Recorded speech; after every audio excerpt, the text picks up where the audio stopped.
പോലെ മറ്റൊരു എക്സ്ക്ലൂസീവായിട്ടുള്ള ചില ദൃശ്യങ്ങൾ നമുക്ക് ലഭിക്കുന്നുണ്ട്.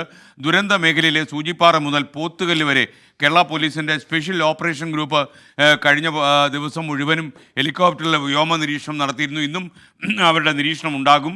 മാത്രമല്ല സംസ്ഥാന സർക്കാർ കേരള പോലീസിന് വാടകയ്ക്ക് എടുത്തു കൊടുത്ത ഹെലികോപ്റ്റർ വഴിയാണ് ഈ വ്യോമ നിരീക്ഷണം നടത്തിയിരിക്കുന്നത്.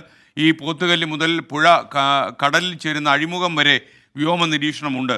നിങ്ങൾക്കറിയുന്ന പോലെ ഈ ഹെലികോപ്റ്റർ നിരീക്ഷണം നടത്തുമ്പോൾ നമ്മുടെ ഇന്ത്യൻ എയർഫോഴ്സിൻ്റെ ഹെലികോപ്റ്ററുകൾക്ക് പലപ്പോഴും ഈ വനം തുടങ്ങുന്ന സ്ഥലത്ത് നിരീക്ഷണം നടത്താൻ കഴിഞ്ഞിട്ടില്ല. കാരണം വലിയ ഹെലികോപ്റ്ററാണ് വ്യോമസേനയുടെ. അതുകൊണ്ടത് മടങ്ങിപ്പോയതാണ്. കഴിഞ്ഞ ദിവസത്തിൻ്റെ വ്യോമ നിരീക്ഷണത്തിൻ്റെ എക്സ്ക്ലൂസീവ് ദൃശ്യങ്ങൾ ഹെലികോപ്റ്ററിൽ നിന്ന് പകർത്തിയ ദൃശ്യങ്ങൾ 24 ലഭിച്ചു. ആ ദൃശ്യങ്ങളാണ് നമുക്ക് ഇപ്പോൾ കാണാൻ കഴിയുന്നത്.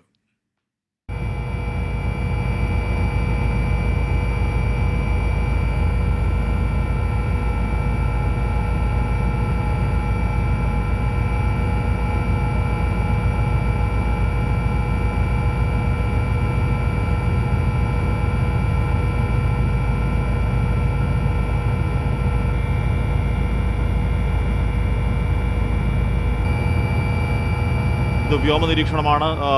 ഇത് ഒരുപക്ഷെ മറ്റ് നമ്മുടെ ആകാശ ദൃശ്യങ്ങൾ പകർത്തുന്ന ക്യാമറയ്ക്കോ മറ്റ് സംവിധാനങ്ങൾക്കോ പോകാൻ കഴിയാത്ത മേഖലകൾ കൂടിയൊക്കെയുള്ള ഒരു വ്യോമ നിരീക്ഷണമാണ്. വനമേഖലകൾ കൂടിയൊക്കെ ഈ വ്യോമ നിരീക്ഷണം തുടരും. നേരത്തെ ഒരു പ്രേക്ഷകൻ പറഞ്ഞ കാര്യം ഞാൻ പറഞ്ഞിരുന്നു. അവിടെ ഈ സൂചിപ്പാറയും താഴോട്ടിറങ്ങിയുള്ള വനമേഖലകളിലൊക്കെ ആളുകൾ കുടുങ്ങിക്കിടപ്പുണ്ടോ എന്ന സംശയം, ഒരുപക്ഷെ ജീവനോട് പോലും ആളുകൾ ഉണ്ടായേക്കാം എന്ന സംശയം പ്രകടിപ്പിച്ചിരുന്നു. അപ്പോൾ അതിനുവേണ്ടിയുള്ള വ്യോമ നിരീക്ഷണമൊക്കെ തന്നെയാണിത്. ഇന്ന് പോത്തുകല്ല് മുതൽ പുഴ കടലിൽ ചേരുന്ന അഴിമുഖം വരെയാണ് ഈ വ്യോമ നിരീക്ഷണം ഉണ്ടാവുക. അത്യാവശ്യം നല്ല ദൂരമുണ്ട്. ആ നല്ല ദൂരത്തിൽ ഒരുപാട് വനഭാഗങ്ങളുണ്ട്. ഈ വനഭാഗങ്ങളിലധികം ആളുകൾ പോകാത്ത സ്ഥലങ്ങളാണ്. അപ്പോൾ ആ മേഖലയിൽ നടത്തുന്ന വ്യോമ നിരീക്ഷണം അങ്ങേയറ്റം ആരെങ്കിലുമൊക്കെ ജീവനോടെ പ്രാണൻ്റെ പ്രതീക്ഷയിൽ അവിടേക്ക് ഉണ്ടോ എന്ന കാര്യം അറിയില്ല. അപ്പോൾ അത് ഈ വ്യോമ നിരീക്ഷണത്തിൽ അത് വ്യക്തമാകും. അതിൻ്റെ ദൃശ്യങ്ങളാണ് പ്രേക്ഷകർ കാണുന്നത്.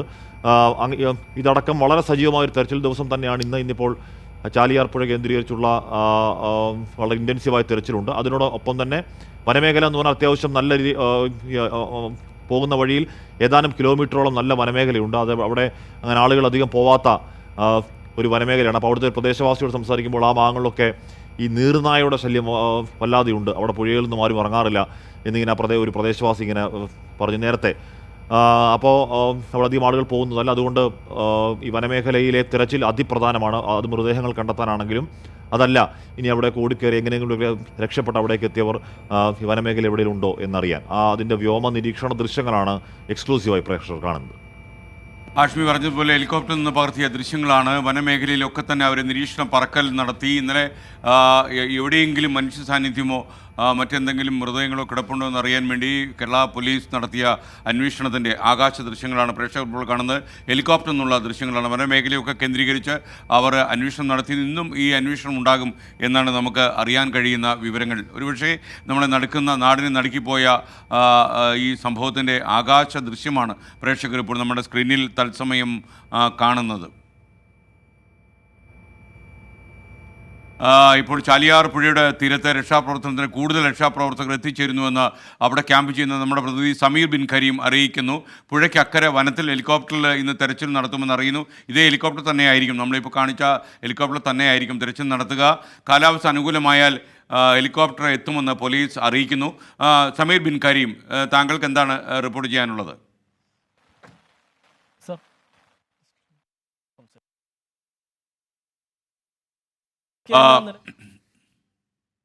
ചാലിയാർ പുഴയുടെ തീരങ്ങളിലാണ് സമീർ ബിൻ കരീം നിൽക്കുന്നത്. അവിടെ വളരെ സജീവമായ പരിശോധന. സമീർ, നമ്മളൊരു വ്യോമ നിരീക്ഷണ ദൃശ്യങ്ങൾ കാണുകയായിരുന്നു. അത് അവിടെയൊക്കെ ചേരുന്ന വനമേഖലയോടുകൂടി ചേർന്നാണ് പരിശോധന. അപ്പോൾ അതടക്കം വ്യാപകമായ പരിശോധന ഇന്നുണ്ട് അല്ലേ സമീർ?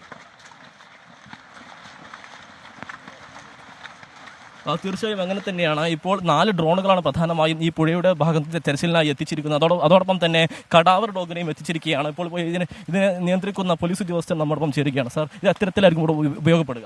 ഇത് നമുക്ക് ഇത് കടാവർ എന്നപ്പെട്ട ഡോഗാണ്. കടാവർ എന്ന് പറഞ്ഞാൽ അതിൻ്റെ മൃതദേഹം നമുക്ക് മണ്ണിനടിയിൽ ഡീകമ്പോസ്ഡ് ആയിട്ടുള്ള ഫ്ലഷ് മനുഷ്യ ശരീരത്തിൻ്റെ അവശിഷ്ടങ്ങൾ കണ്ടുപിടിക്കാൻ വേണ്ടിയാണ് നമ്മളിപ്പം ഇവിടെ ആവശ്യപ്പെട്ടിരിക്കുന്നത്. അപ്പം അതിനു വേണ്ടിയിട്ട് പരിശീലനം സിദ്ധിച്ച ഡോഗാണ്. ഇത് ഇടുക്കി കാനിയൻ സ്ക്വാഡിലെ ഏഞ്ചൽ എന്ന് പറയുന്ന ഡോഗാണ്. മൂലമറ്റം കഴിഞ്ഞ വർഷം മൂലമറ്റം കുടയത്തൂർ ഭാഗത്തുണ്ടായ ഉരുൾപൊട്ടലിലും മണ്ണിടിച്ചിലിൽപ്പെട്ട 2 മൃതദേഹങ്ങൾ കണ്ടെത്തുന്നതിന് സഹായിച്ചത് ഈ ഡോഗായിരുന്നു.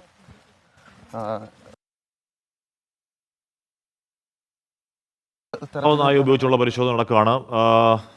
പരിചയസമ്പന്നരായ നായ്ക്കളാണ് ഇത്. മൃതദേഹങ്ങളുടെ സാന്നിധ്യമുണ്ടെങ്കിൽ വളരെ പെട്ടെന്ന് നടത്താൻ കഴിയുന്നവയാണ്. അപ്പോൾ ഈ ചാലിയാർ മേഖല കേന്ദ്രീകരിച്ച് ഇന്ന് കുറച്ചുകൂടി പോയ ദിവസങ്ങളിൽ വ്യത്യസ്തമായി കുറേ അധികം ദൂരത്തിൽ 40 കിലോമീറ്റർ എന്നൊക്കെ ഇപ്പോൾ പറയുന്നുണ്ടെങ്കിൽ കൂടിയും അതിൽ കൂടുതൽ ദൂരത്തിൽ ഒരു 100 കിലോമീറ്ററോളം ഒക്കെ ദൂരത്തിൽ പുഴയിലും പുഴയോരങ്ങളിലുമായി വിശദമായ പരിശോധന നടക്കുകയാണ്. അതിനുവേണ്ടിയുള്ള കെടാവർ നായകളുടെ സംഘം എത്തിയിരിക്കുന്നു. അതോടൊപ്പം തന്നെ ഹെലികോപ്റ്ററിൽ വ്യോമ നിരീക്ഷണം ഇന്നും തുടരും. അത് പോത്തുകല്ല് മുതലുള്ള ഭാഗത്താണ് ഇന്നിപ്പോൾ വനമേഖലയിലും പുഴയോര മേഖലകളിലും ഹെലികോപ്റ്റർ മുഖാന്തരമുള്ള വ്യോമ നിരീക്ഷണം നടക്കുക. എന്തായാലും കടുത്ത ജീവിത സാഹചര്യമാണ് ഇപ്പോൾ വയനാട്ടിലെ പല പ്രദേശങ്ങളിലും ഉള്ളത്.